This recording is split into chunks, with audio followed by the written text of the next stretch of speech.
দুজনে একে অপরের হাত ধরে 2018-তে টিকটক ভিডিওর মাধ্যমেই আমরা শুরু করেছিলাম আমাদের ভিডিও। সেই টিকটক ভিডিও থেকেই আমার ভিডিওর প্রতি নেশাটা আস্তে আস্তে চলে এসেছিল। তারপরেই করোনার সময় লকডাউন, তখন সময় কাটানোর জন্য ভিডিও করতাম, খুবই ভালো লাগতো। এইভাবেই চলছিল। তবে একটা জিনিস আমি বুঝেছি, মন ভালো রাখার জন্য তুমি কাউকে সেভাবে পাবে না, কিন্তু মন খারাপ যখন থাকবে সেই খারাপ মনটাকে আরও খারাপ করে দেওয়ার জন্য অনেক মানুষই তৈরি হয়ে আছে। তবে নিজেকে ভালো রাখার দায়িত্ব নিজেকেই নিতে হবে।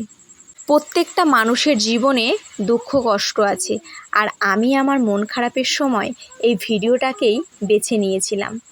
তারপর হঠাৎই একদিন শুনি টিকটক ভিডিও ব্যান্ড হয়ে গেছে।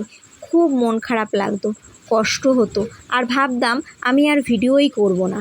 এতটাই মন খারাপের সাথে ভেঙে পড়েছিলাম, 2 বছর পুরো বন্ধ করে দিয়েছিলাম ভিডিও করা। তারপর তোমাদের দাদাভাই 2021-এ একটা ইউটিউব চ্যানেল খুলে দেয়, তো দুজনে মিলে ওখানেই ভিডিও শুরু করি। আবার ইনস্টাগ্রামেও ভিডিও টুকটাক করি। সফল না হতে পারলেও দুজনের এই ভিডিওর প্রতি ভালোবাসা আমাদেরকে আটকে রাখতে পারেনি। তাই তো 2023-এ সেপ্টেম্বর মাস থেকে আমরা ফেসবুকে কাজ করা শুরু করে দিই। আর সত্যি কথা বলতে, ফেসবুকে কাজ করতে করতে তোমরা আমাদেরকে এত ভালোবাসা দিয়েছো, যেখানে আমরা ভিডিও বানানো আরও বেশি উৎসাহ পাই। প্রথম থেকেই ভিডিওর প্রতি ভালোবাসাটা আমার বেশি ছিল, আর সত্যি বলতে এই ভালোবাসাটাকে তোমাদের দাদাভাই খুব সাপোর্ট করেছে। তো তার জন্যই আমরা দুজনে একে অপরের হাত ধরে এখনও পর্যন্ত কাজ করে যাচ্ছি। রিয়েল লাইফ আর রিল লাইফের মধ্যে অনেকটাই পার্থক্য।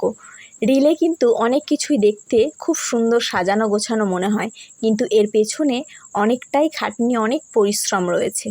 তাই বলবো, এরকম একটা প্ল্যাটফর্ম থেকে যারা সফলতা অর্জন করেছে বা যারা সফলতার পথেই হাঁটছে, তাদের জন্য রইল আমাদের দুজনের তরফ থেকে অনেক শুভকামনা। যারা ভিডিও নিয়ে কাজ করে তারাই একমাত্র জানে এর পেছনে কতটা পরিশ্রম করতে হয়। সবার নিজস্ব কাজকর্ম সেরে ভিডিও শ্যুট করতে হয় দিনের বেলা, আবার রাতের বেলা এডিটিংয়ের কাজকর্ম। এই সব মিলিয়ে ব্যাপারটা অনেকটাই কঠিন। এডিটিংয়ের কাজটা খুব ভালোভাবে না শিখলেও তবে নিজেদের মতো করে চেষ্টা করি ভিডিওটা ফুটিয়ে তোলার। হয় জিতবো, না হয় শিখবো, তবুও হার মানব না। আমরা যখন কোনো খেলাতে নাম দিই তখন কিন্তু হার জিত আছেই। তবে এখানের এই খেলাটা অনেকটাই অন্যরকম। তুমি যদি সফলতা অর্জন করতে নাও পারো, তুমি অনেক কিছু শিখতে পারবে, আর তার থেকেও বেশি অনেক মানুষের ভালোবাসা পাবে, যে ভালোবাসা আমাদের ও তোমাদের সকলের কাছে অমূল্য। ভিডিওর প্রথমে হাত ধরা দিয়ে শুরু করেছি, আর এই হাত ধরাতেই শেষ করলাম। এভাবেই যেন একে অপরের হাত ধরে এগোতে পারি। স্বামী, সন্তান, সংসার, এমনকি ছোট্ট দোকান সামলিয়ে সম্মানের সাথে যদি একটু নিজেদের পরিচিতি পেতে চায়, তাতে অসুবিধা কোথায়?